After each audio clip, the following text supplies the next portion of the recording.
Pessoal, antes eu preciso avisar vocês que o desafio, né, de segunda-feira que eu passei, ele pode ser entregue ali na sexta-feira e eu vou abrir o Moodle só para esse desafio, tá bom?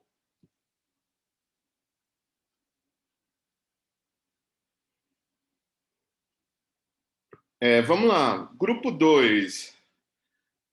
Grupo 2. Iago, Eric, Caio, Matheus, Isabela. Vamos lá. Podem compartilhar ali o podcast de vocês.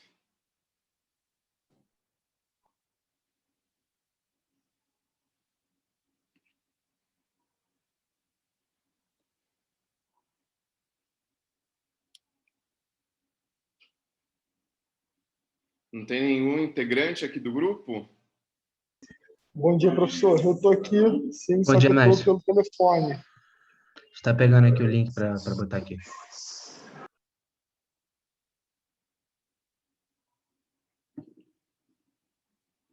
Vamos lá.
Instantinho, professor. A gente está aqui tentando pegar aqui o link. Tá? A internet está um pouco lenta.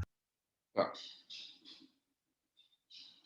Então, enquanto vocês vão pegando, eu vou chamar... Pronto. Opa. Acabou que eu consegui aqui agora. O senhor prefere que eu ponha o link aqui na descrição para o senhor reproduzir aí? Ou quer que eu compartilhe a tela? E aí já... Tá, um instantinho.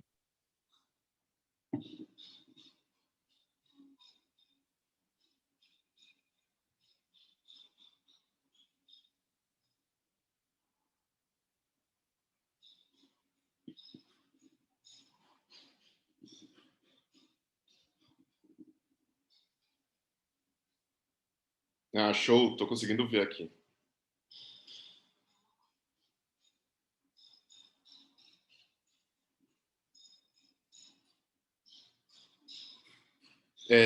Na hora de você compartilhar, tem que apertar aquele botãozinho no seu canto esquerdo para autorizar ali o som, porque não está aparecendo o som.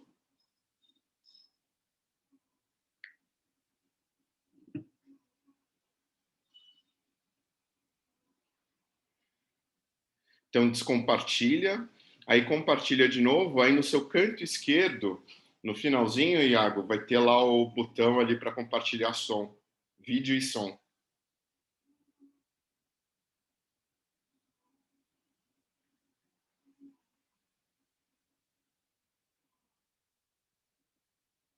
Tudo bom? Ouvi. Boa noite. Beleza? Tá gravando. Tá gravando. E aí, Caião, tudo bom? Fala aí, irmão, beleza? Consegue Tranquilo? ouvir a gente? Consigo te ouvir.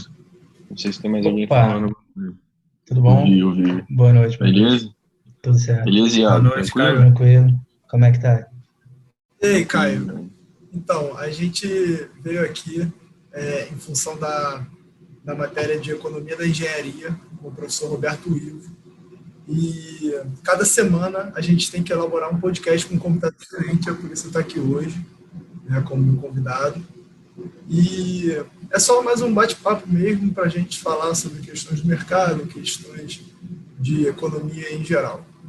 Show? Beleza, galera. Obrigado aí pelo convite.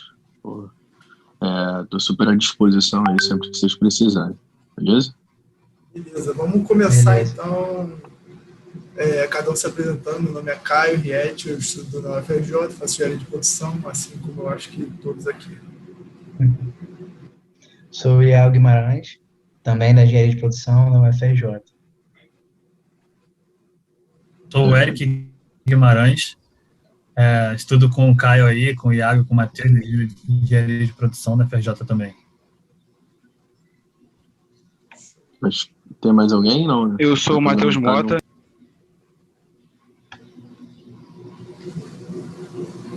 Fala aí, Matheus. Acho que travou. Tava no mudo aí. Foi? Estão me escutando? Agora sim. Sim.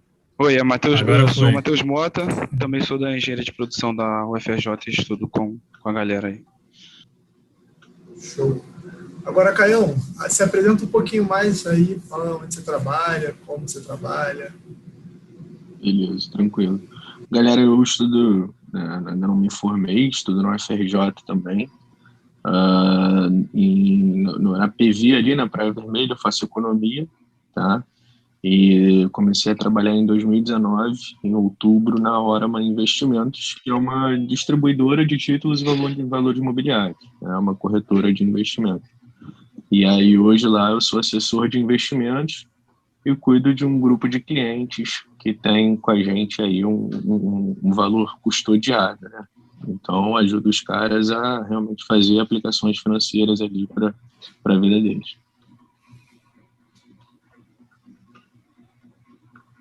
Entendi. Caio, acho que você tá mudo. Foi mal. Então, você trabalha com produtos imobiliários, né? Assim, a gente, quando a gente fala que é uma corretora de investimentos, né, é uma instituição financeira. Então, dentro do mercado, a gente tem um monte de instituição financeira. Então, você tem os bancos, você tem o agente autônomo, você tem as corretoras de investimentos. Eu pego produtos financeiros, sejam eles produtos de renda fixa, ações, previdência, seguro de vida, qualquer coisa, né, fundos imobiliários, fundos de investimento, e dentro da nossa plataforma distribuo isso para os clientes que têm conta lá com a gente, tá? Então, a gente consegue aí atender todas as necessidades e demandas dos clientes que procuram a gente. Basicamente, ajudar o cara a investir de uma forma que seja melhor que a poupança. Então, uma galera aí já deve estar ciente, entendeu? Tem de tudo, inclusive produtos imobiliários, que são os fundos imobiliários, entendeu? Uhum. E você tem esse contato direto com o cliente? Ou você só trabalha indicando pelo aplicativo, não sei, pela plataforma? Não, na verdade eu tenho contato direto com o cliente, tenho um telefone corporativo, na verdade dois, né? Um telefone de mesa, onde eu fico fazendo ligações para os meus clientes e recebendo ligações também, e tenho um celular, um aparelho móvel, em que a gente tem um WhatsApp e eu mantenho contato direto com eles. O meu trabalho é basicamente falar o dia inteiro com o cliente e atender a demanda dele, e também gerar para o cara alguma necessidade para fazer ele investir mais com a gente, entendeu? Essa aqui é a ideia. Entendi. Então, você trabalha que nem Lobo de Wall Street ali, né, nas ligações, papapá. Acho interessante. Quase isso com um pouquinho menos de dinheiro. Um pouquinho menos de dinheiro que ele. Mas é quase isso. Cara, assim, basicamente é muito parecido, tá? Com o que ele faz. Só que, obviamente, sem os anões e tudo aquilo que a gente já viu, entendeu? Exatamente. Exatamente. Beleza? Então, acho que a primeira pergunta ficou para o Matheus iniciar. Matheus, você está aí? Está ouvindo a gente? Tô sim. A gente queria perguntar para você o que é a inflação e o quanto a variação da inflação afeta o mercado e o seu trabalho. Entendi. A inflação é aumento geral e consistente dos preços. Então, se você pegar um período de tempo, e naquele período de tempo os preços, na média, tiverem aumentado, então se um saco de batata era R$ 1, virou R$ 1,50, depois 2, depois 3, depois 4, depois 5, num prazo aí de 15 anos, você teve uma inflação em específico naquele saco de batata. A inflação é você pegar a média dos preços como um todo na economia, e se você visualizar um aumento consistente, recorrente daqueles preços, você está tendo um movimento de inflação, tá? A inflação impacta diretamente o meu trabalho, porque, né, dentro das aplicações financeiras que eu indico, você tem muitas aplicações que estão atreladas à inflação. Na verdade, praticamente todas estão atreladas à inflação, tá? Então, vou pegar aqui um exemplo com a poupança que vocês devem conhecer bem aí, né? A poupança hoje, ela te dá uma rentabilidade de 70% da taxa Selic, na verdade é 70% do CDI, mas o CDI caminha junto com a Selic, que é a nossa taxa básica de juros, tá? Se você tem um aumento da inflação, que é um fenômeno que a gente já está vendo no mercado desde o final do ano passado para cá, você faz com que o Banco Central, né, o Copom, decida por aumentar a taxa de juros. Por quê? Porque você aumentando a taxa de juros, tá, fica mais vantajoso para as pessoas pegarem empréstimos, fazerem investimentos e etc. Então, você diminui o volume de dinheiro em circulação, você diminui o volume de dinheiro na mão das pessoas, tá, e você controla a inflação. Então, com o aumento da inflação, você tem um aumento da Selic, que é a nossa taxa básica de juros. Com o aumento da Selic, que é a nossa taxa básica de juros, você impacta todos os investimentos, porque todos os investimentos têm uma taxa de juros dentro deles que são baseadas na Selic, entendeu? Não sei se ficou meio claro, isso é um assunto meio, assim, subjetivo, né? Não é muito palpável, mas não sei se ficou claro para vocês. Então, seria como se a Selic fosse uma ferramenta do governo para controlar a inflação e o dinheiro, né? O crédito na mão das pessoas. Perfeito, é isso, exatamente. É isso mesmo. Perfeito. E aí... Agora, pode falar. Assim, só contextualizando, né, o momento que a gente vive atualmente, Caio, assim, é uma dúvida minha, que pode ser de muitas pessoas também. Por que você acha que atualmente a nossa moeda tem se desvalorizado cada vez mais, né, em relação ao dólar? Você acha que é uma ausência do governo? O que pode estar causando essa desvalorização? Cara, isso é difícil ter uma resposta para isso, né? Você tem um governo que é muito louco, né, cara? Entendeu? Então, o que é o real se desvalorizar? O real se desvalorizar é você ter o dólar mais caro, tá? Você ter o dólar mais caro, basicamente, é você ter uma menor quantidade de dólar no Brasil. Se você tem muito dólar aqui no Brasil, o dólar fica mais barato, entendeu? É igual ao real. Se você tem muito real na economia, o real fica mais barato. E aí você tem a inflação. Se você tem muito dólar aqui dentro, o dólar fica mais barato, né? Oferta e demanda. Então, o que isso significa? Quando o dólar está muito caro, significa que você tem um volume menor de dólar aqui dentro. Significa que os grandes investidores, que normalmente são estrangeiros, estão vendo o Brasil com olhos piores, entendeu? Com maus olhos. Não necessariamente maus olhos, mas com os olhos um pouco piores, ou com alguma ideia de que o Brasil é um mercado muito incerto, nebuloso, etc. Entendeu? Então, enquanto a gente não tiver um governo que tenha certeza daquilo que está fazendo, e o Paulo Guedes é um cara muito renomado assim, no mercado, é um cara que é muito bom, mas que ao redor dele ele tem alguns empecilhos, né? Então, a gente vai continuar vendo um movimento meio complicado, entendeu? Com o aumento dos juros aqui no Brasil, né, que é o que a gente estava discutindo na pergunta anterior, a gente provavelmente vai ver o real se valorizar um pouco mais, tá? Porque torna-se mais atrativo para o investidor estrangeiro investir aqui no Brasil quando você tem uma taxa de juros maior, porque a remuneração é maior pelo investimento dele, entendeu? Então, a gente tem um movimento, normalmente, de entrada de dólar aqui. Isso não é de uma hora para outra, isso é um processo gradual, entendeu?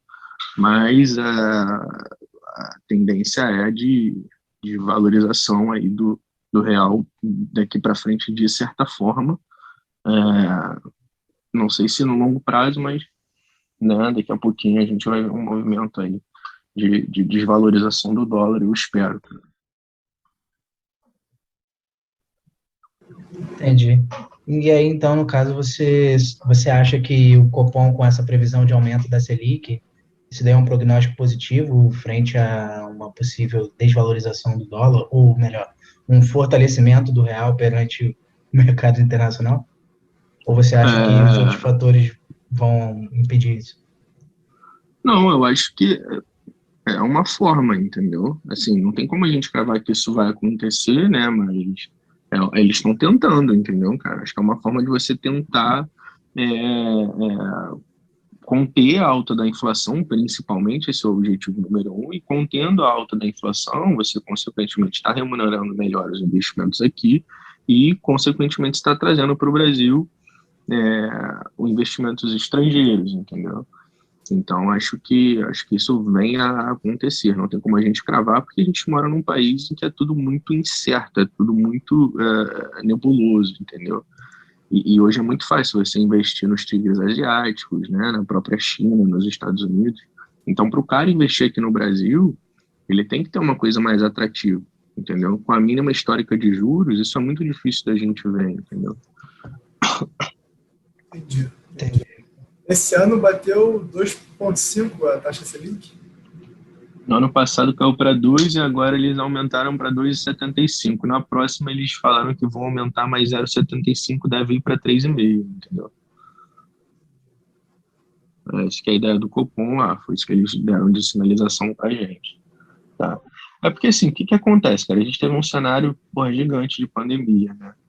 E aí, com a pandemia, você tem muita incerteza no mercado de ações ao redor do mundo, você tem muita incerteza nesses investimentos que não são muito seguros. Então, os grandes players do mercado, os grandes investidores, o que eles fazem basicamente é correr para ativos que são reservas de valor. E os principais deles hoje que a gente tem são o ouro e o dólar, entendeu? Então, esses dois ativos se valorizaram muito no ano passado frente aos demais países, entendeu?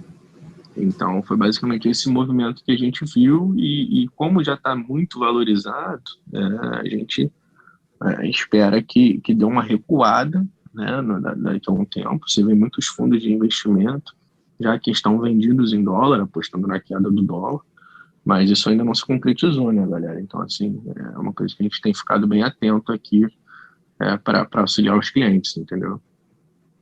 Entendi. Você acredita que o Brasil pode estar perto a uma possível crise financeira? Ou isso ainda está longe de acontecer? Porque, por exemplo, por mais que a pandemia tenha abalado o nosso país como o mundo todo, a nossa retração do PIB não foi tão agressiva quando se comparado, por exemplo, com alguns países da própria Europa ou alguns vizinhos nossos sul-americanos. Aí a gente queria que se você pudesse falar um pouco mais da sua visão acerca desse cenário. Entendi, cara. Eu acho meio complicado, tá? A gente falar de crise financeira e crise, sei lá. O que acontece? Exato, assim, porque o que acontece? Você tem um mercado financeiro aqui no Brasil que é muito bem regulamentado e você tem instituições que são muito fortes, né, cara? Então, por mais que o Brasil, o governo tenha uma dívida externa gigante, tá? E com o aumento do dólar essa dívida piorou, você tem instituições muito fortes aqui dentro do Brasil. E o governo ele tem muito dinheiro, você tem muito investimento feito em títulos públicos, em títulos do governo, entendeu? Eu acho bem difícil você ter uma crise financeira, um colapso do segmento financeiro no Brasil. Não vou falar que é impossível, entendeu? Mas eu acho muito difícil, acho que é uma coisa meio inviável, talvez daqui a uns anos, eu não sei, assim, eu pego muito cliente, muito não, né? Eu pego alguns poucos clientes que têm um pouco dessa visão e aí o cara só compra criptomoeda e ouro, entendeu?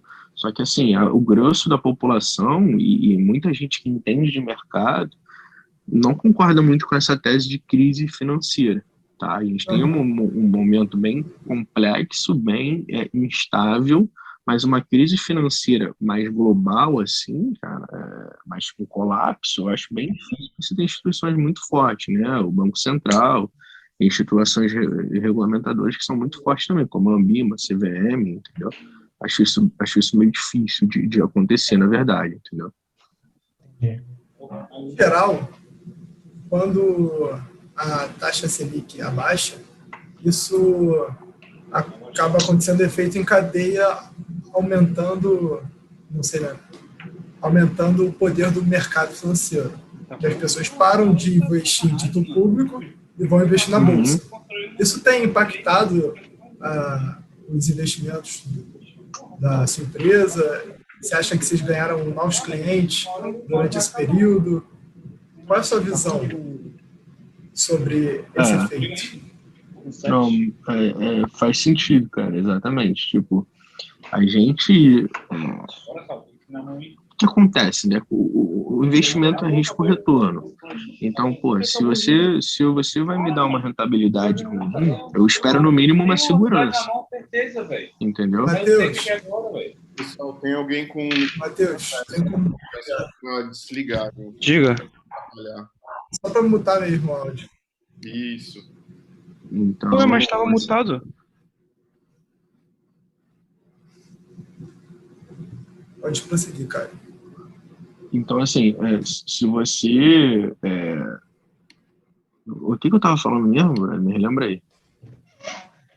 O mercado financeiro com a Selic de um crescimento. Uma a migração redução da Selic e a migração para... Excelente, excelente. Beleza, obrigado, Bruno. É exatamente isso. Faz total sentido a pergunta e a gente viu muito esse movimento no mercado. Você vê, hoje a Bolsa tem mais de 3 milhões de investidores, cara.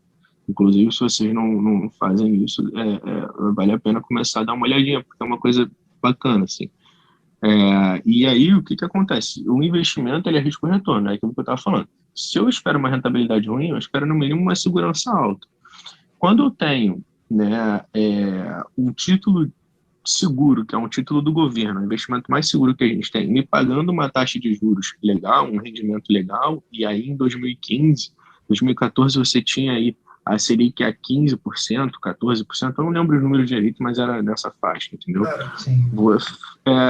Você tinha pouca gente investindo na bolsa, cara, porque você deixava o teu dinheiro parado no Tesouro Direto, sem risco, tendo rentabilidade de 15% ao ano, entendeu? Então, se você deixasse o dinheiro lá por, sei lá, 7, 8 anos, teu dinheiro dobrava de valor, entendeu? Por que eu vou arriscar, né? Exatamente. Hoje você vê um movimento no mercado de, putz, a galera se ligando de que para você ter um ganho de capital interessante, você tem que tomar um pouco mais de risco, entendeu? E por mais que a Selic vá subir um pouco, vai ficar longe ainda do ganho que você consegue ter em alguns outros investimentos, entendeu? A não ser que ela volte, claro, para o patamar ali de 15% ao ano, que eu acho bem difícil, né? A maioria das pessoas aí que a gente conversa tem uma visão de que a Selic vai voltar aí para o patamar de 5%, 6%, entendeu? Faz total sentido a pergunta, o movimento é esse mesmo, A gente pegou muito cliente, pessoal mais velho, inclusive, que sempre investiu o tempo todo na poupança e que por ou perceber ou ouvir a galera falando, começou a migrar um pouquinho e alterar o perfil de investidor, entendeu? E aí buscar outras fontes para rentabilizar, melhorar a carteira de investimentos, entendeu? Entendi. É muito interessante e queria te agradecer por estar aqui com a gente mais uma vez, né? Agradecer todo o grupo por ter participado. A Isabela não pôde vir, que é outra participante, mas então, tá bom, muito obrigado, até a próxima, espero te encontrar em breve, melhoremos esse caos da pandemia E é isso. Alguém tem mais alguma coisa a dizer? Queria agradecer a disponibilidade aí do Caio, né? Falar com a gente. Por mais que tenha sido um bate-papo aí bem rápido, foi bom para confirmar aí, né? A gente vê muitas notícias, muitas informações e alguns conceitos passam despercebidos, né? E a gente enunciando esses conceitos aqui, a gente consegue entender um pouco mais o motivo do cenário atual, né? Se encontrar como está e tal, e as expectativas também para esse ano, né? Então, eu queria agradecer aí o Caio por elucidar esses conceitos para a gente. Pô, valeu, galera. Obrigadão aí pelo convite. Tô sempre à disposição aí. E, assim, eu gosto do assunto. Às vezes eu posso falar alguma coisa que fique meio perdida para vocês. Pô, fica à vontade para tirar qualquer dúvida aí. A gente está aí para debater, ajudar mesmo. Enfim, contem com a gente aí, beleza? E abram conta lá na hora, mas também para ajudar o amigo. Valeu, obrigado aí pela Pode deixar. disponibilidade Muito aí, obrigado galera. aí. Desculpa qualquer coisa. Valeu. Um abraço. Obrigado. Valeu. Valeu, Tchau, obrigado. tchau, Cara. gente. Valeu. Abraço.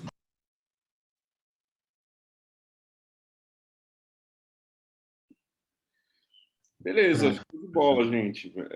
Legal esse bate-papo com ele. A única coisa que eu vou pedir ali, só vou ressaltar aqui, ele tem uma destreza boa ali nessa relação ali, né? Explicou bem a questão dos efeitos ali inflacionários ali no caso, especificamente ali no caso dele, né? Mas acho que talvez seria mais interessante se vocês conseguissem procurar uma pessoa um pouquinho mais sênior, né? Que já tenha desculpa, que já tem ali um pouquinho mais de experiência pós-faculdade ali, né? Então, acho que isso talvez seria uma dica ali para os próximos ali, né? Tentar procurar uma pessoa que já tenha pelo menos ali uns 2 anos ali de mercado, assim, até para ver essa visão, né? Contrapor essa visão ali de uma pessoa que está entrando versus uma pessoa que já está relativamente ali que já faça parte ali, né, do mercado. Mas legal, bacana. Parabéns, gente. Professor, Oi. sobre a questão de achar alguém mais sênior, eu acho a ideia muito bacana. Só que fazer um podcast por semana, porque as pessoas mais sêniores, em geral, têm uma agenda mais apertada, é mais difícil você ter contato, né? A gente tem mais contato com gente mais. Mas você pode pegar, Vitor, você pode pegar assim, pessoal que está fazendo, sei lá, mestrado na COPEAD, né? Que já a COPEAD normalmente eles têm ali um perfil ali mais sênior, né? Pessoal tanto de mestrado quanto de especialização ali, e tem uma receptividade ali bastante grande. Pessoal também da GV ou da PUC. Outro dia eu estava vendo até tem um cara super famoso, né, que é lá do INPA, não só o Marcelo Viana, né, mas o Álvaro, que também trabalha ali nessa parte por exemplo, economia matemática, né, os efeitos ali de derivativos. O INPA, por exemplo, eles têm, inclusive, um congresso muito bacana que chama RIO. O RIO significa Real in Options. Real em, né, um congresso ali um pouco mais focado ali para derivativos ali, mas também é legal ali dar uma procurada. E tem uma galera também ali que conhece bastante o mercado, que é o pessoal da Bloomberg, que eles sempre têm uma relação muito boa com as universidades, da Reuters, da CMA, da Economática ali, que podem ajudar também a procurar ali gente ali que poderia eventualmente ali fazer esse bate-papo com a gente, né? Então acho que são só umas dicas ali e sugestões ali, tá? Tá bom. Mas como é que a gente acha o número dessa galera da Copiade? Pô, dá uma E-mail. no site. Eles têm, putz, o site da Copiagem é incrível, porque eles têm lá a relação dos alunos, né? Tem os professores, tem as pessoas, as empresas que são que fomentam lá um mestrado, tá bem explicadinho lá. Se tiver qualquer dificuldade, aí você dá um toque. A gente faz, Ok. a gente faz ali um meio de campo. Ok. Beleza? Mas parabéns aí, galera. Gostando de ver. Valeu, professor. Obrigado, Vamos mestre. lá. Grupo 8. Formado por Beatriz, Eduardo, Gabriele, Gustavo e Luísa. Eu vou apresentar então aqui, professor. Beleza, Gustavo. Beleza? Tá.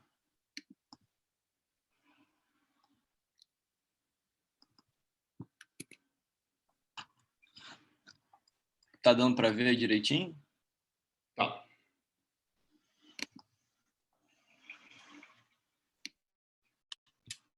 Boa noite, Lucas. Aqui quem fala é o Gustavo.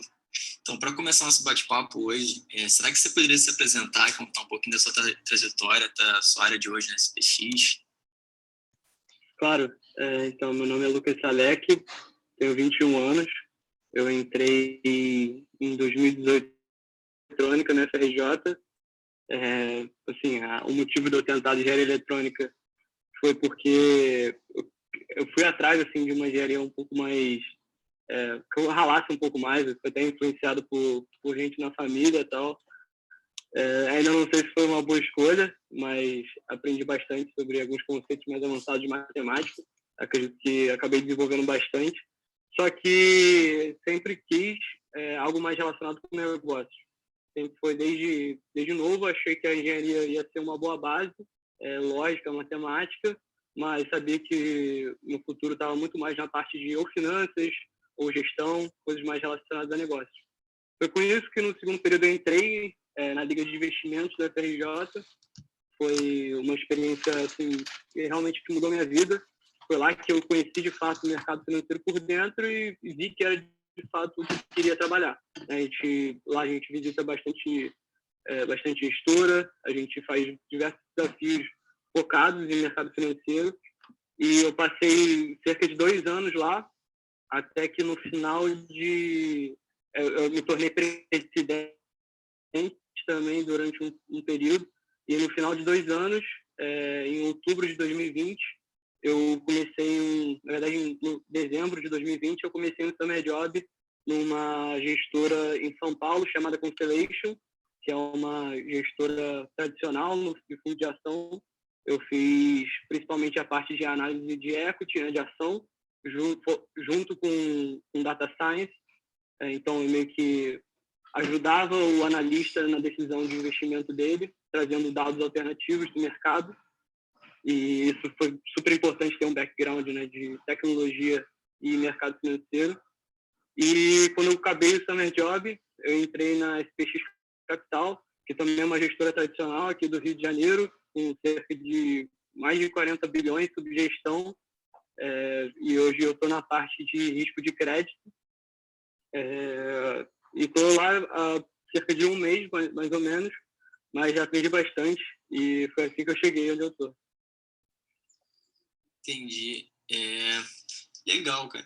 E assim, será que você poderia contar um pouquinho mais, assim, quais são as métricas, os fatores que você usa nas análises que você faz, né, SPX, ao longo do seu dia a dia mesmo? Sem dúvida.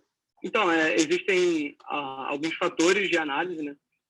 Tem uma parte da pesquisa que, de fato, está atrás das companhias, analisa elas, de fato, eu acho que como se fosse um risco qualitativo, é onde entra mais ou menos as agências de rating, que elas definem qual é o risco daquela companhia, o risco daquele de crédito daquela companhia ou daquele título. E aí isso envolve muitos fatores, né? Envolve o próprio risco do setor. Então, naturalmente, uma empresa de aviação civil como a American Airlines, por exemplo, vai ter um risco de setor muito maior do que uma empresa de aluguel de carros. E também tem um risco país, né? Se você for usar o Brasil nessa conta e comparar com uma economia mais sólida, mais estável como os Estados Unidos, também vai ter uma diferença ali no retorno da debênture. E também, de fato, se aquele investimento vai ser bem remunerado ou se por acaso a empresa vai dar calote, né? Que a gente chama em termos de default. E eu entro mais na parte do risco quantitativo, né? Então, a ideia é a gente ter modelos matemáticos que a gente possa prever ou pelo menos dar uma nota, ajudar o analista para saber se aquela debênture é arriscada ou não, né? Tem muito modelo que a gente usa com balanço, por exemplo, e tem alguns mais complexos, estocásticos, que a gente usa movimento do mercado, e junto, né, com os modelos de balanço para prever a probabilidade de calote daquela debênture. Bem legal, Lucas, bem interessante. E aí, introduzindo um pouquinho mais o tema do nosso podcast dessa semana, que vai ser sobre matemática financeira, queria saber se você podia contar um pouquinho mais para a gente quais as principais formas de desconto utilizadas, tanto pelo mercado quanto as que você vê na prática. Claro, então, quando a gente fala de taxas, né, dentro das debêntures, existem algumas aqui, particularmente no caso do Brasil, tem as pré-fixadas, então você já tem ali meio que qual vai ser os juros daquele investimento dali para frente. Aqui no Brasil, independente da debênture, a gente utiliza a taxa de desconto dos juros compostos, né? Mas também pode ser que a gente chama de pós-fixado. Então, o investimento pode pagar o CDI, né, que é o certificado de depósito interbancário, que é muito atrelado à taxa de Selic do país, o IPCA ou até a variação cambial, que a gente chama. E falando um pouco mais sobre a base, né, que a gente utiliza, o do tempo, a diferença é que no Brasil a gente utiliza o tempo, os dias úteis, né? Então a gente utiliza a base de 252 dias, geralmente, em todos os casos a gente utiliza, né, o desconto com juros compostos. E nos Estados Unidos, dependendo da debênture, a gente utiliza juros simples, né? Isso vem muito da base, uma base mais histórica, assim, do período de hiperinflacionário do Brasil, e também a diferença está na base de dias, que nos Estados Unidos a gente utiliza dias corridos, né? Então 360 dias é a base utilizada. Isso, assim, não tem nenhuma questão dos dias, né? Não tem nenhuma explicação, é simplesmente um padrão que se utilizou. Agora, para os juros compostos e juros simples, tem essa base do histórico hiperinflacionário que teve no Brasil ali durante os anos 2000, ali, por cerca dessa década. Bom, eu entendi, muito bacana, assim. Agora você pode, por favor, ficar mais a fundo, assim, cada tipo de desconto, aplicações práticas, seus cálculos, assim, né? Por favor. Cara, então, quando a gente vai trazer o investimento a valor presente, existem algumas formas diferentes, né, de você fazer isso. Um grande diferencial, assim, é de fato a teoria e a prática, né? Quando a gente pode usar, por exemplo, o que a gente chama de continuous compounding, que seria os juros compostos contínuos. Então você usa ali o número de Euler como base para fazer a taxa de desconto, junto com o fator de desconto no exponencial. Mas, de fato, na prática, a gente vai utilizar mais o tradicional, que seria o valor futuro sobre a taxa de desconto. E isso é interessante porque entra alguns cálculos diferentes, né? Tem, por exemplo, a taxa interna de retorno, que é o que a gente chama de yield do investimento, e tem outra que seria o spread daquele investimento, né? Que é, de fato, a diferença do investimento em relação a uma curva de renda fixa, né? Então, quanto o investimento paga mais do CDI. Não sei se eu respondi a pergunta, mas assim, a diferença de cálculo não tem, a gente utiliza simplesmente a taxa de desconto de juros compostos. Não tem muito mistério nesse ponto. O que entra realmente, a diferença é naquilo das bases e tudo mais, que eu falei anteriormente. Sim, obrigado. Deu para entender, sim. Uma dúvida que surgiu entre a gente é como as instituições financeiras elas definem a taxa de retorno que elas desejam obter com as operações de liquidação de títulos de dívida. Se isso tem alguma métrica, algum tipo de teto, por exemplo. Você pode explicar isso para a gente, por favor? Claro, então, isso varia muito em relação às agências de rating e qual projeto que elas estão focando, se é por conta de aumento de capital ou se elas querem, por exemplo, gerar uma dívida. E aí entra muito a atratividade do investidor. Você não vai ter uma debênture de novo, a American Airlines, da Azul, por exemplo, que é um investimento super arriscado, né? A gente tem históricos de calote de empresas do setor de aviação civil, e pagar a mesma coisa para, por exemplo, a Petrobras, ou talvez um banco, né, que não tem tanto histórico de risco. Então, isso, de fato, tem alguma métrica. Normalmente, o banco ajuda nisso, quando ele vai coordenar a emissão da debênture. E também entra muito, de fato, o risco daquele investimento. Então, é mais por esse caminho mesmo. Bom, eu queria saber assim, quais vantagens você enxerga no investimento em debêntures, quais mais riscos envolvidos, por que vocês optam por operar debênture? Claro, então, por ser principalmente um investimento de renda fixa que traz maiores retornos. Dentro do mundo da renda fixa, você tem diversos tipos, você tem créditos do agronegócio, créditos imobiliários, você tem o próprio CDI, né, que o pessoal, por exemplo, vende muito na remuneração de conta corrente, mas quando você entra na debênture, você tem um mundo, uma variedade muito maior. Né? Então, você tem ali várias empresas daquele setor, diferentes remunerações, diferentes indexadores, né? Se é CDI, se é indexado à inflação. E então ela acaba sendo muito intermediário, talvez, entre a renda fixa e a tradicional e a renda variável. É realmente um mundo assim para explorar, e tem muita história envolvida, né? Quando você mexe com agora falando mais dos riscos, né? Quando você vê na história, por exemplo, a Enron, né? Que era uma companhia americana e a própria crise de 2008 dos Estados Unidos, foi tudo envolvendo esse investimento de bonds e títulos de renda fixa. E aí que entra o risco, né? É um investimento com pouca liquidez, e por mais que você tenha, às vezes, um baixo risco de perder dinheiro, você não possui, por exemplo, a garantia do FGC. Né? E também quando você perde dinheiro, não é que uma ação que desvaloriza. De fato, você perde todo aquele investimento. Tem algumas particularidades de garantia, mas, de fato, ali você perde todo o investimento que você fez.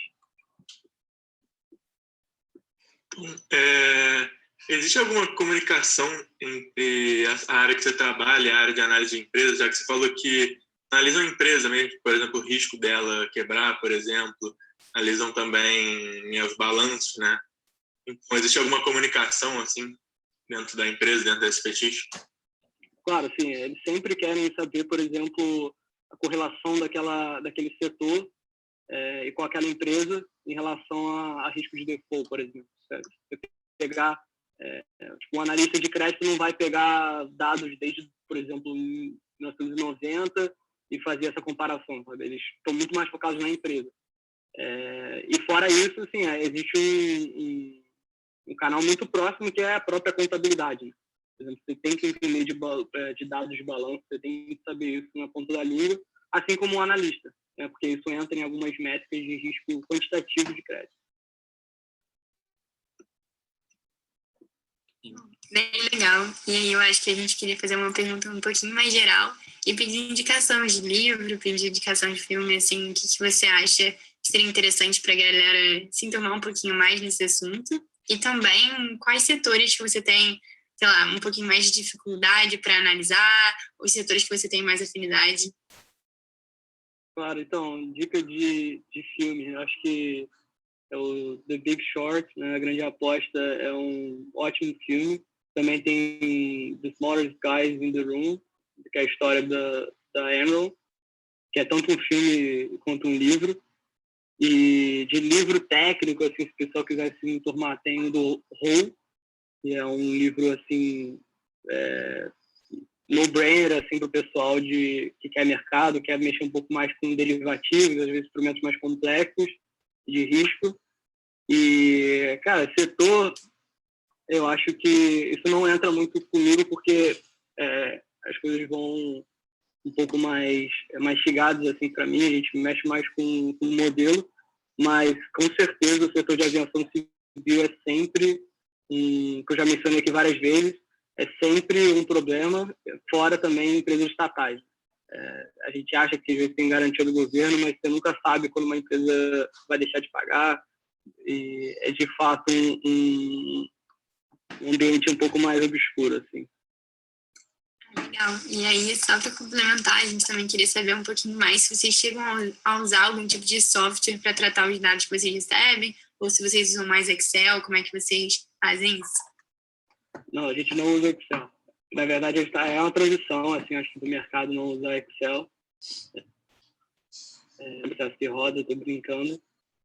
Mas principalmente Python e SQL, que são as linguagens, assim, to go se você quer mexer com base de dados e aprender um pouco mais sobre tratamento, análise e tudo mais.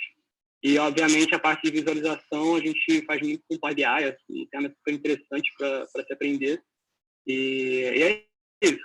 É mais Python, SQL e Power BI, para sintetizar um pouco mais. Bom, eu queria também saber, não sei, você trabalha também com opção, uma coisa assim, você dá uma olhada nisso?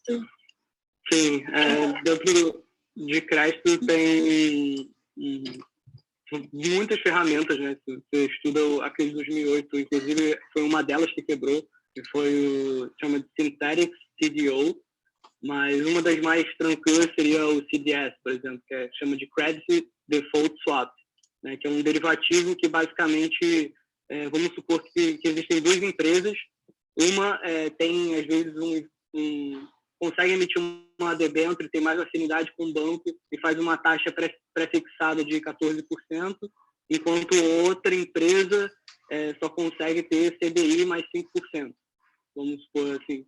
Então, só que aí uma acredita que a taxa pré é melhor e outra acredita que a taxa pós é melhor. Então, elas fazem esse swap, que chama, né? Elas trocam esse meio que um indexador da debênture delas. E isso chama de CDS, né? É um swap. Fora todos os seguros, né? Que, por exemplo, esse Credit Default Swap é um seguro contra o default de uma empresa. É um dos ferramentas de derivativo que a gente utiliza lá bastante. Assim, é bem comum. Legal. Bom, infelizmente o nosso podcast já está chegando ao fim, então só queria te fazer uma última pergunta, que seria qual conselho você daria para o universitário que quer ingressar no mercado financeiro, principalmente nessa parte mais relacionada a debêntures, né? Claro, então, que pena que está acabando, gente. Realmente foi um prazer estar aqui com vocês, mas pro aluno, né, da FRJ que quer ingressar no mercado financeiro, primeiro de tudo, se ele já está na FRJ, ele está muito bem posicionado, é uma faculdade super bem respeitada dentro do mercado financeiro. Acredito que uma das mais respeitadas, talvez a mais respeitada. Eu faria para, de fato, correr muito por fora, tem bastante interesse, está sempre antenado com as notícias, estudar bastante sobre valuation, participar dos desafios, entrar realmente em alguma iniciativa que tem alguma interseção com esse mundo das finanças, e também CR alto ao mercado financeiro, por ser um ambiente que muita gente quer ingressar. O CR acaba sendo um corte, embora não seja algo que seja um pré-requisito em alguns casos. Eu acho que um CR alto mostra pelo menos que você é ralador e assim, correr por fora mostra que você tem interesse. Se você já sendo da FRJ tem interesse e é uma pessoa raladora, por essência, acredito que o mercado financeiro é o lugar para você. Bom, obrigado.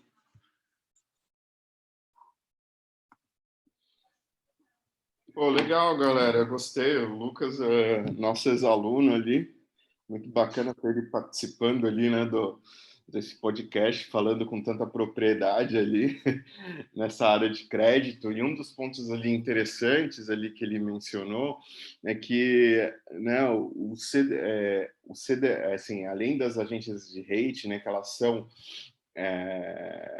que é o papel delas, né, avaliar se uma determinada empresa ou se determinado título, né, vai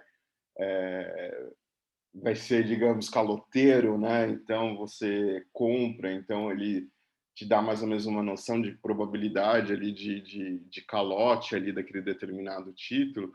Uma das coisas que o pessoal usa bastante, né, que é o swap ali de crédito, né, de crédito default ali, que inclusive dá uma noção ali do grau de risco ali do nosso país, né? Então, quanto mais caro for esse CDS, mais penalizado a gente é ali pelo mercado ali, né? Significa que o nosso grau de risco está cada vez mais aumentando.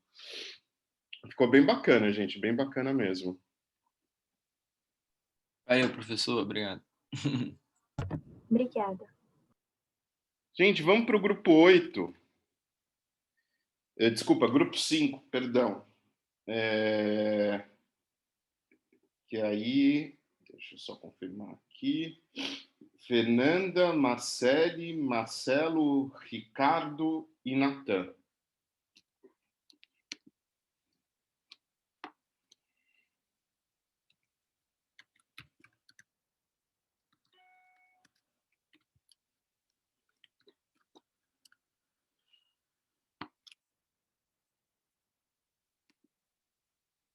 Tem alguém aí do grupo?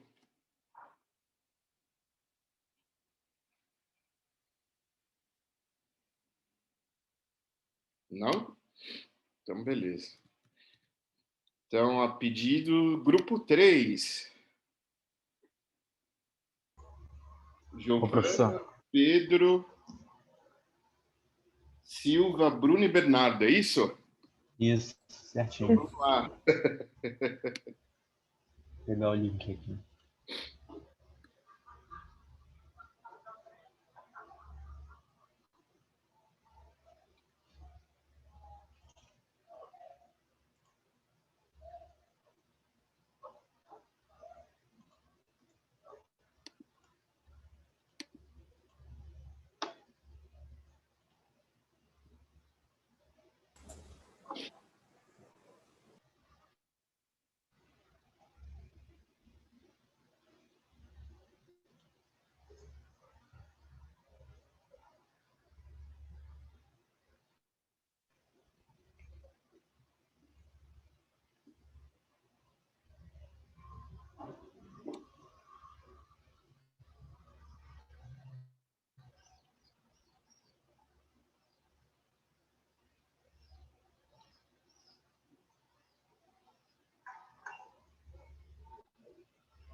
Professor? Oi. Posso te passar o link? Parece que minha internet está um pouco estável. Passa aí.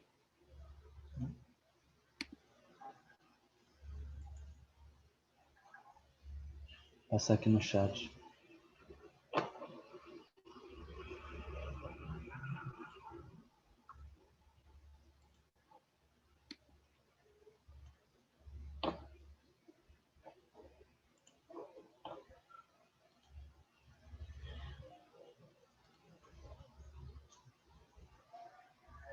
Acabei de enviar.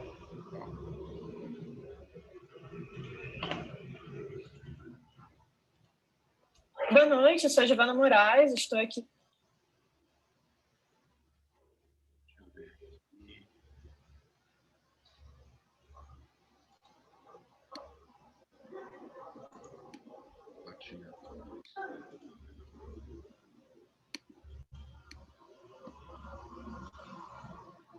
Não consegue olhar aqui a tela? Sim. Está. Então vamos lá. Com Silvia Kremer. Bruna Mansur. Deixa eu começar aqui. Boa noite, eu sou a Giovana Moraes, estou aqui com Silvia Kremer. Bruna Mansur. Bernardo Fonseca. Pedro Sabac. E somos o grupo 3 para a disciplina de Engenharia Econômica da UFRJ. Com a proposta de visualizar a aplicabilidade do conteúdo no mercado de trabalho, estaremos entrevistando Israel Mello. Primeiramente, queria muito agradecer a sua presença e disponibilidade, além de ter sido muito atencioso com a gente. E o nosso primeiro ponto é que queremos saber um pouco mais sobre você. Você poderia contar um pouco sobre a sua trajetória? Tipo, onde você trabalhou e onde trabalha hoje? Então, gente, primeiramente, prazer, Israel. Eu entrei na UFRJ tem um tempo, eu entrei em 2013. E quando eu comecei a trabalhar quando eu comecei a estudar na UFRJ, eu entrei para Fluxo Consultoria, uma empresa júnior lá de engenharia, e lá eu aprendi algumas habilidades como Excel, então que foram bem úteis para o meu futuro profissional. Depois disso, eu tive que sair para trabalhar como professor de matemática por um tempo, e surgiu uma oportunidade de trabalhar com M&A em educação, numa hold de educação, que era a Raiz Educação. E o que é basicamente o M&A? Ele é fusões e aquisições. Basicamente, você pega um ativo, analisa ele, verifica quais são as receitas deles, quais são os custos, despesas, se ele tem alguma dívida, tenta precificar esse ativo, precificar coisas qualitativas tanto quanto quantitativas, e a partir disso você negocia esse ativo. E na Raiz Educação eu negociava basicamente escolas. Hoje em dia eu trabalho na Davita e eu trabalho com clínicas de hemodiálise. Na época que eu trabalhei na Raiz, eu era estagiário, então eu ficava muito na parte operacional, na parte de modelagem, na parte de discutir o case. Hoje, na Davita, o trabalho é um pouquinho diferente, é um pouquinho mais complicado, digamos assim. Até porque hoje eu estou como analista. Então, hoje, por exemplo, eu pego um projeto desde o início, que é o quê? A avaliação inicial, que é você pegar alguns dados com o target, com a clínica que você quer analisar, e aí, a partir desses dados, você cria uma modelagem inicial, uma modelagem com dados não auditados. E a partir dela, você oferece um primeiro preço para o target e tenta negociar até chegar ao valor até chegar a um valor que seja, digamos assim, um aceitável para você e um aceitável para o target. Existem casos onde o target, nessa negociação inicial, ele não aceita o primeiro valor. Ou seja, ele vai querer negociar um valor muito acima. E se for muito, muito surreal, você não consegue chegar. Agora, por exemplo, vamos dizer que você chegou a um valor de 10 milhões. E você fala com ele, olha, se você conseguir aumentar a receita no segundo ano para tantos milhões, eu aumento mais 2 milhões no teu dinheiro, no dinheiro que eu vou te pagar pelo preço da operação. Então, ele continua na operação, trabalhando para atingir essa meta. E aí você, mesmo sem mudar tanto assim o teu valuation de educação, você consegue oferecer para ele a oportunidade de chegar ao valor que ele quer. Isso faz parte da negociação inicial. A partir do momento que você fechou a negociação inicial, você assina um contrato chamado LOI, que é uma carta de entendimentos, onde você fala quais foram as premissas que você teve para chegar àquele resultado, ou seja, você pode dizer, eu considerei que você tem uma receita de 600 mil por mês, eu considerei que você vai ter 120 pacientes, que você tem hoje 120 pacientes, e você tem tantas estações de hemodiálise, tantas máquinas de hemodiálise funcionando. E aí, se na auditoria um desses termos não for aceito, ele meio que te dá a possibilidade de você renegociar na próxima etapa o valor da precificação. Então, agora é a parte de precificação, é a parte de auditoria, é a due diligence. Então, você vai fazer uma diligência para entender se os números que ele te passou inicialmente estavam corretos. E aí, depois disso, você joga no modelo de valuation, onde você modela a operação, colocando as receitas que você achou, a quantidade de pacientes que você achou, o quanto você projeta de pacientes para o futuro, e utilizando o método de fluxo de caixa descontado, você consegue chegar ao preço atual da clínica.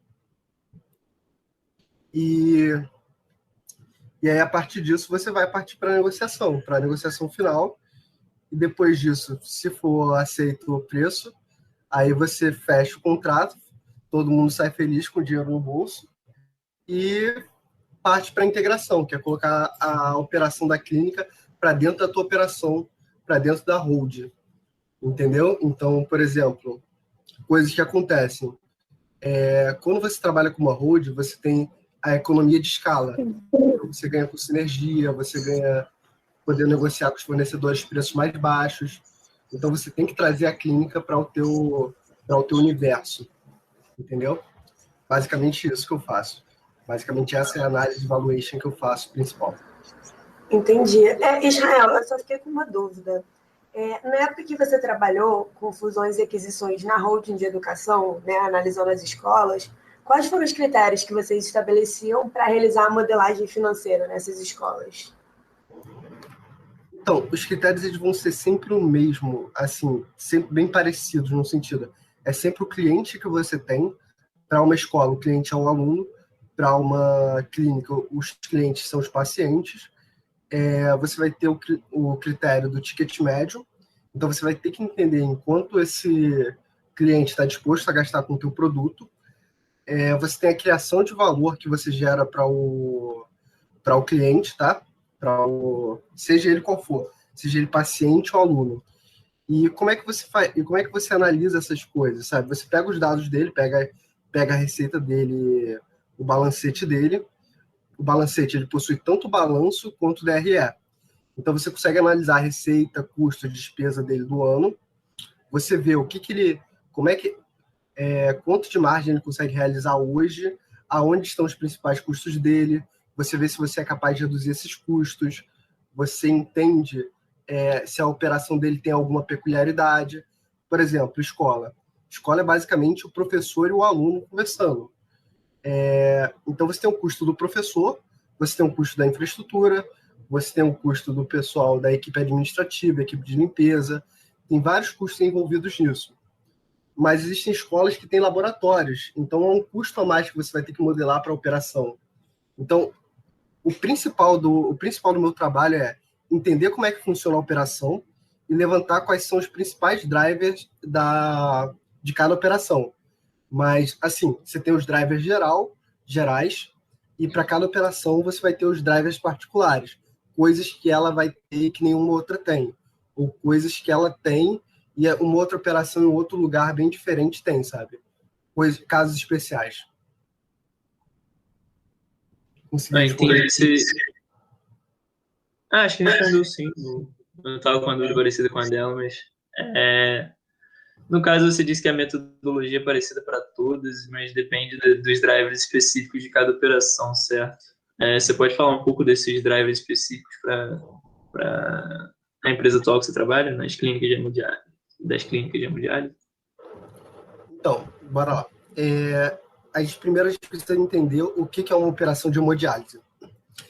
Hoje, quando a gente tem um paciente dialítico, esse paciente ele precisa passar o sangue dele por uma máquina para poder filtrar o sangue dele e tirar as impurezas, porque o rim dele não funciona mais. E o rim ele não é um órgão recuperável, então uma vez que o rim ele teve uma falha crônica, ele não volta a funcionar. E aí ele vai ter que passar de 3 dias a 6 dias por semana indo a uma clínica de hemodiálise para poder fazer essa filtração do sangue dele. Em geral, a filtração demora de 4, pode demorar de 2, 4, 6, 8, 10, 12 horas. Tem casos até que é 24 horas passando pela máquina. E no caso dele fazer todo dia, são 2 horas mais ou menos de tratamento que ele passa. Quando ele faz 3 vezes na semana, ele passa normalmente 4 horas fazendo o tratamento. Então, ele vai segunda, quarta e sexta para a clínica para poder fazer esse tratamento, tá? E esse caso é o caso crônico, é o caso do paciente que vai para a clínica para poder filtrar o sangue dele. E quais são os drivers envolvidos aí? Primeiro, a gente tem uma legislação sobre isso. Então, a gente precisa de pelo menos um técnico de enfermagem para cada 4 pacientes, tá bom? Então, você tem que respeitar sempre essa proporção. Então, o limite é um técnico atende no máximo 4 pacientes. Um enfermeiro, ele atende até 35 pacientes. E um médico vai atender até 50 pacientes. Então, você tem que respeitar sempre essas proporções. Então, por exemplo, se você tem 40 pacientes, você precisa de 10 técnicos de enfermagem naquele turno, você precisa de 2 enfermeiros, porque ultrapassou 35 pacientes, e você precisa de pelo menos um médico para poder estar lá cuidando deles. Então, aí você tem os principais drivers dessa operação. E, a partir disso, você vai modelando os custos necessários para que aquela operação funcione dentro da lei, e você também vê quais são os serviços que são, como é que eu posso dizer? Que são necessários para fazer isso funcionar. Por exemplo, um paciente hemodialítico, ele precisa que o sangue dele passe por uma máquina, mas para o sangue dele passar por uma máquina, ele precisa fazer um acesso vascular, ou seja, o sangue dele, o médico precisa colocar um catéter para fazer com que o sangue dele passe por essa máquina. Normalmente o catéter ou a fístula, ela é uma operação, é uma mini operação que tem que ser feita, tá bom? Mas ela é feita toda hora? Não. Ela é feita de vez em quando para cada paciente. Então o paciente vai fazer, sei lá, de 6 em 6 meses, de 3 em 3 meses, um novo acesso vascular, porque aquele acesso vascular pode ter uma infecção ou algum problema. Mas é a principal forma de ganhar dinheiro da clínica? Não. A principal forma de ganhar dinheiro da clínica é fazendo a filtração do sangue. Aquilo ali é só um serviço a mais que a clínica presta. Existem clínicas que não têm espaço para fazer esse acesso vascular. Então, eu não vou modelar. Para algumas clínicas eu modelo acesso vascular, para outras não. Então, tudo depende da clínica. Tem clínica que ela oferece, por exemplo, outros procedimentos, ou seja, lá vai ter consultório para consulta de outros serviços, digamos assim, de outras especialidades médicas. Então, eu vou ter que modelar esses custos. Então, é entender como é que a clínica funciona. Hoje, no Brasil, a clínica ela é obrigada a ter o seguinte, ela é obrigada a ter essa equipe principal que eu disse para vocês. Além dessa equipe, tem que ter uma nutricionista, uma psicóloga e uma assistente social. Porque a vida dessa galera que faz diálise, às vezes é muito ruim. Imagina você ter que ir 3 vezes na semana para fazer uma filtração durante 4 horas. É difícil. Então, o que a gente pensa muito? A gente pega uma clínica e olha ela e tenta melhorar ela o máximo possível para tornar a vida daquele paciente da melhor forma possível. E isso é o psicólogo, o assistente social, garantir que ele tenha uma boa infraestrutura, garantir que todos os equipamentos sejam novos, garantir que o insumo médico, a questão dos remédios utilizados sejam bons e de qualidade, porque se você usa um remédio ruim, por exemplo, se houve um caso no Brasil onde houve uma concentração de alumínio no sangue de um paciente, e esse tipo de concentração ele afeta o cérebro diretamente. Então, garantir que tanto a água utilizada para a filtração, quanto os insumos médicos, quanto as máquinas, sejam boas e atendam padrões rígidos de qualidade, é uma forma de garantir isso. É o mínimo que a gente pode fazer para garantir a qualidade do paciente. E todas as outras coisas, por exemplo, garantir que a clínica tenha um bom centro cirúrgico para o acesso vascular. Se ela tiver espaço, a gente vai tentar modelar isso no nosso modelo para garantir que tanto a receita quanto a despesa consiga fazer a manutenção desse centro cirúrgico ao longo prazo. Pode haver outros procedimentos, mas tudo depende, como eu disse, tudo depende da clínica e do que ela busca oferecer. Então, quando eu vou comprar uma clínica, a ideia cada médico que cria uma clínica de hemodiálise, ele tem uma visão diferente. Existem médicos que fazem o mais simples possível. Existem médicos que querem um serviço de altíssima qualidade. Então, tudo depende da intenção inicial do médico que criou a clínica. Porque as clínicas, tanto quanto as escolas, elas têm uma particularidade que em geral, professores fundam escolas e médicos fundam clínicas. Entendeu o que eu quero dizer? Sim, sim. Cara, eu achei bem interessante. Querendo entender um pouco mais sobre o que você faz nessa operação, você falou que era analista, né? Então, deixa eu ver se eu entendi direito, você está na área de tentar não reduzir o custo da operação, mas tentar melhorar a precificação da empresa? Então, o objetivo não é só reduzir o custo, o objetivo é manter uma qualidade, garantir a qualidade, e, se possível, reduzir o custo. E é como eu disse, um médico sozinho criando uma operação, ele vai negociar com o fornecedor só para a operação dele. Quando você entra numa hold maior, você negocia para todas as clínicas dela. Então, você tem um poder de negociação muito maior. Então, você consegue reduzir o custo. Então, vamos dizer, o médico faz, por tratamento, ele vai precisar de gastar R$60, 60, R$70 com insumo médico. Às vezes, dentro de uma operação maior, ele gasta 55. Então, isso já é uma economia. Faz sentido. Mas aí você não faz o primeiro contato com essas clínicas que vão participar da holding ou não com a empresa, né? Mas você saberia me dizer o que tornaria uma clínica atrativa ou não, seria uma taxa de atratividade para essa clínica? Então, falando em taxa de atratividade, o que acontece? A taxa média, eu não posso revelar os números da Davita, obviamente, por conta de sigilo, mas hoje no Brasil, se você pegar, por exemplo, se você pegar todas as empresas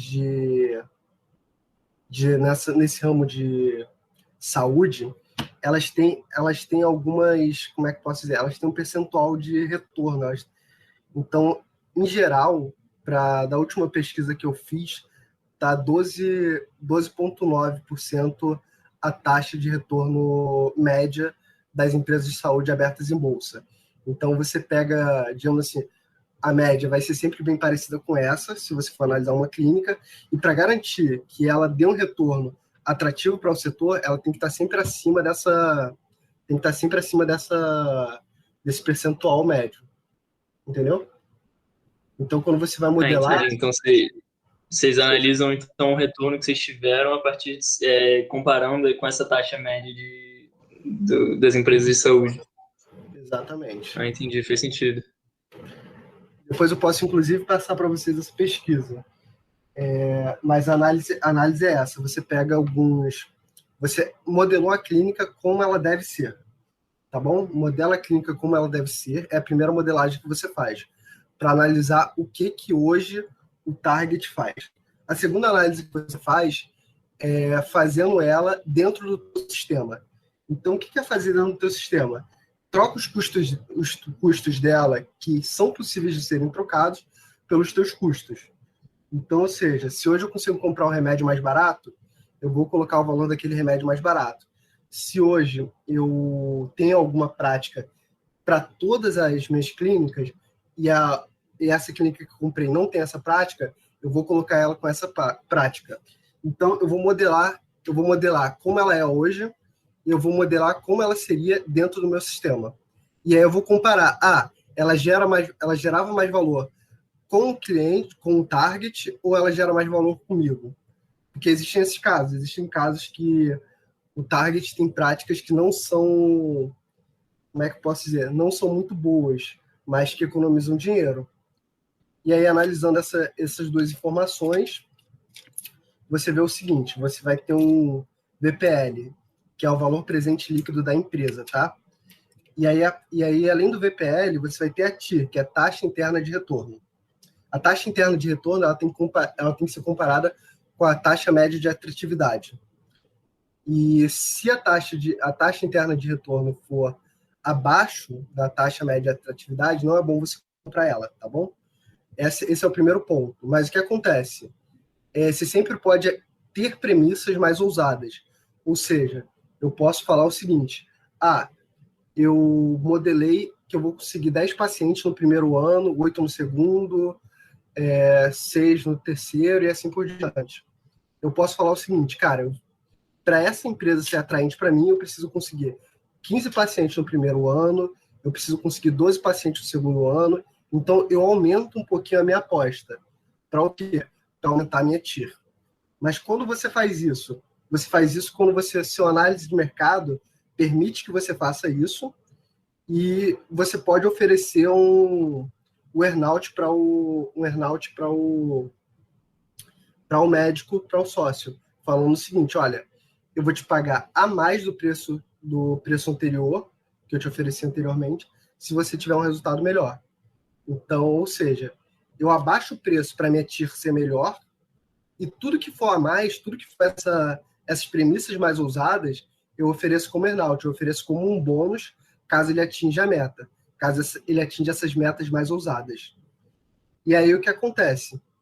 O primeiro ponto é a TIR, tem que estar acima da taxa média de atratividade. E o segundo ponto é o VPL, valor presente líquido. Então imagina o seguinte, existe uma clínica que ela tem 12 milhões de dívida, vale a pena comprar ela por 10 milhões? Você fica no prejuízo, entende? Foi mal, eu fui responder. Isso. Então. Mas vocês conseguem entender o conceito? Vocês ficam no prejuízo. Sim. Então, ou seja, o VPL, o valor presente líquido que ela gera hoje, tem que estar acima das dívidas que ela tem. Então, vocês também têm que dar uma olhada nisso. Então, por isso que se olha o balancete, por isso que faz a auditoria. Porque, às vezes, quando você faz aquela análise inicial, você não tem todas as informações para saber essa clínica tem tanto de dívida ou não tem tanto de dívida. Entenderam? Sim, faz sentido. Entendi. Você explicou direitinho. Eu queria perguntar, a próxima pergunta, são duas, na verdade. Uma que é mais curiosidade. Eu queria falar que eu adorei muito a história por trás da biologia, que você, bem ou mal, você tem que saber isso, né, para fazer o seu trabalho. Eu queria saber, não precisa responder também, né, mas se você gostou de ter que aprender sobre isso, ou se você prefere mesmo só ficar nessa parte técnica que você, de fato, é responsável. E a segunda pergunta a gente queria saber qual é o software que você utiliza para agrupar os dados e para analisar esses indicadores de desenvolvimento, se você tem um software específico para fazer isso. Então, vou começar pela sua última pergunta. Você lembra quando eu disse para você que eu entrei na Fluxo Consultoria e eu aprendi muito sobre Excel? Sim. Eu sou muito bom em Excel. E o Excel supre qualquer necessidade que você tiver.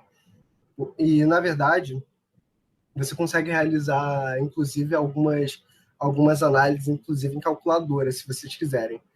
Mas, basicamente, o Excel ele te permite uma flexibilidade para você modelar custos e despesas de qualquer operação, tá bom? Então, não é necessário um software específico, uma coisa mais robusta. Você pode usar o Google Planilhas, pode usar o Excel, isso já supre qualquer uma das suas necessidades, tá? Rapidinho, você chegou a fazer algum curso por fora para Excel? Não, foi só fluxo mesmo. E depois, curiosidade, eu fui resolvendo algumas coisas, alguns problemas, e aí eu fui aprendendo cada vez mais. Tanto que no Profundão, o evento de engenharia, da engenharia de produção da UFRJ, eu fiz uma planilha para computar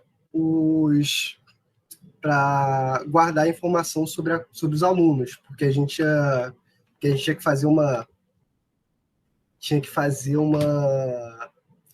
quantidade de presenças, porque no ano que eu participei do Profundão, a gente sorteou uma viagem. Então, qualquer pessoa que tivesse 90% acima de 90% de presença poderia participar. E aí a planilha, quem fez essa planilha para o Profundão foi eu. Então, ou seja, pegando problemas reais do dia a dia, pegando alguma coisa para poder resolver com Excel, você vai aprendendo. E é de pouco em pouco, sabe? Eu acho que cursos são muito bons, mas chega uma hora que são problemas do dia a dia que te ajudam a evoluir. Eu queria só comentar isso, eu também acho isso muito válido. Eu sempre que estou aprendendo algum programa novo, eu gosto de programação, então eu aprendo algumas linguagens de programação, eu gosto de começar a resolver problemas aleatórios que me vêm assim, só para treinar mesmo, acho legal. Não, é problema, é brincando com Excel. Eu já fiz um Excel com meu irmão para poder fazer petições jurídicas, entendeu? Então, ele falou, já, eu queria fazer um programa para resolver esse problema aqui meu, que era um processo bem repetitivo, e aí eu fui lá e fiz para ele, e ele ficou trabalhando com isso por um bom tempo, entende? Então, aceitar, você viu um problema, você sabe uma ferramenta e você utiliza ela para poder resolver o problema. Não que o Excel seja a melhor ferramenta para resolver todo tipo de problema, tá? Mas boa parte das coisas, você não precisa de uma ferramenta complexa. Você só precisa do conceito matemático, do conceito de resolução e botar no Excel, botar no VBA, botar na fórmula, que aí você consegue resolver isso daí. E sobre a primeira pergunta, então, cara, eu gosto muito de conhecer as coisas, eu gosto muito de operação, eu gosto muito de entender as coisas. Então, por exemplo, em pesquisa operacional, em álgebra linear, você aprende como é que modelos complexos funcionam, como é que funciona uma matriz, entende? E toda basicamente, quando você modela, você cria matrizes de receita, de custo, você cria um sistema complexo onde as variáveis elas são intercambiáveis, onde o número de pacientes também se torna um número, o percentual de aumento dele se torna o percentual de aumento de custo, percentual de aumento de receita, existe a receita variável, a receita fixa. Então, torna-se um sistema complexo, torna-se um sistema mais complexo. Eu gosto dessa parte de modelagem e envolve conhecer a operação. Quando eu trabalhei com escolas, eu conheci uma ou duas escolas durante 2 anos, assim, conhecendo enquanto fusões e aquisições, eu conheci uma ou duas escolas indo nelas.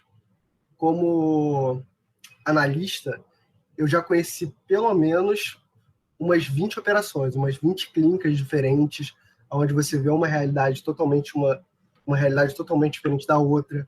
Você vê clínicas maravilhosas, extremamente bem trabalhadas, lindíssimas, novíssimas. E você vê outras clínicas que já não são tão boas assim. E hoje em dia eu olho assim e falo assim, cara, não é só a minha modelagem que importa. Eu vou ter que pensar no seguinte, quando eu vou colocar um número na planilha de CAPEX, por exemplo, CAPEX é para você fazer grandes obras. São os grandes custos operacionais, os grandes custos não operacionais de qualquer coisa. Então, numa escola, o CAPEX é usado para reformar alguma coisa, o CAPEX é usado para comprar um carro. Então, CAPEX é para isso, para grandes obras, grandes compras, tá bom? E aí, quando eu vou colocar numa planilha um CAPEX para uma clínica que é ruim, eu tenho que colocar um CAPEX alto. Por quê? Porque eu não posso permitir que o paciente tenha uma condição de salubridade. Eu olho para a clínica, olho para a infraestrutura e penso assim, cara, essa infraestrutura aqui ela não é boa. Eu tenho que colocar um dinheiro a mais aqui nessa operação para que ela tenha um padrão de qualidade que eu quero que ela tenha. Então, você tem que analisar, tem que ver. E eu gosto disso, eu gosto dessa parte de você conhecer as coisas, sabe? Entendi. Pô, legal, Israel. Muito bonito toda a sua trajetória, todo o seu trabalho. E para finalizar agora o podcast, você tem alguma indicação de um livro, de um filme, ou até mesmo de um podcast que aborde esse assunto estudado? Cara, então, hoje eu tô lendo um livro da Modaran, que deixa eu ver aqui, tá até aqui do meu lado esse livro, que é Avaliação de Investimentos, Ferramentas e Técnicas para a Determinação do Valor de Qualquer Ativo. Eu comprei ele num sebo, e ele é extremamente grande, mas ele é muito bom porque ele aborda vários conceitos utilizados para você fazer o valuation, né? Para você precificar qualquer coisa. E eu gosto desse livro como uma referência técnica do trabalho. Agora, se eu fosse aconselhar também outros livros para vocês, eu falaria o Como Fazer Amigos e Influenciar Pessoas, do Dale Carnegie, e o Como Convencer Alguém em 90 Segundos. Porque quando você vai visitar uma clínica, você, obviamente, vai ter que se comunicar bem. Então, enquanto engenheiros, às vezes a gente perde muito tempo com o número e a gente não entende muito de negociação ou não entende muito de como ser bons conversadores. Então, eu aconselho muito que vocês treinem tanto as competências técnicas quanto as competências sociais, as competências mais os soft skills.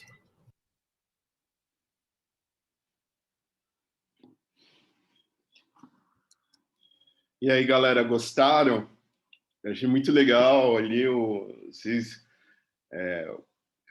a área de Israel, né? O Israel também já quase ali um ex-aluno, tá fazendo ali o PG dele, coincidentemente comigo, e acho bacana ele trazer esse dia a dia ali de M&A, né? E mais especificamente ali na área dele, que é a área da saúde, né? Ele também passou ali pela educação, mas tem algumas especificidades ali que precisam ser levadas em conta, né? E acho que essa questão dele vai ficar mais clara ainda quando a gente entrar especificamente ali na parte de VPL e TIR, né? Que vai ser a segunda parte ali do curso, né? Que onde a gente vai ver, né? Vai montar ali, né? Um DRE, né? Vai entender melhor os efeitos ali de receita e custos, né? De forma geral ali para ver, poxa, como é que os investimentos entram, como é que os custos de despesa entram, depois é descontado da receita, né? Como é que se calcula ali uma TIR. Então vai ser bem interessante ali daqui a algumas semanas a gente entrar ali nos meandros ali dessa questão, né? Então acho que vai ficar mais claro ainda para vocês ali, né? Então acho que esse é um ponto ali importante. Mas legal, galera, muito bem feitinho ali, né? Esse bate-papo ali com Israel. Obrigada, professor. Beleza. Obrigada, professor. E um ponto importante ali que só finalizando aqui a nossa aula para a questão do desafio, eu vou deixar em aberto ali eu vou deixar em aberto ali até sexta-feira, né, um desafio 1 ali no Moodle, tá? Ali para vocês incluírem, desculpa, vou abrir hoje para vocês incluírem ali até sexta-feira as explicações ali referentes ali à sendibilidade de prazo, tá bom? Professor, é em grupo, né, essa atividade? Oi? Essa atividade é em grupo, certo? Isso mesmo, continua. Tudo que a gente vai fazer vai ser em grupo. Beleza, gente? Então, por hoje é só. Aí nos encontramos, então, na próxima segunda, né? Ali já entrando ali em contato com a parte ali de desconto. E devo passar ali para vocês já também as primeiras listas ali para vocês realizarem. Tá bom? Ok, obrigado, professor. Valeu, um abraço. Um abraço.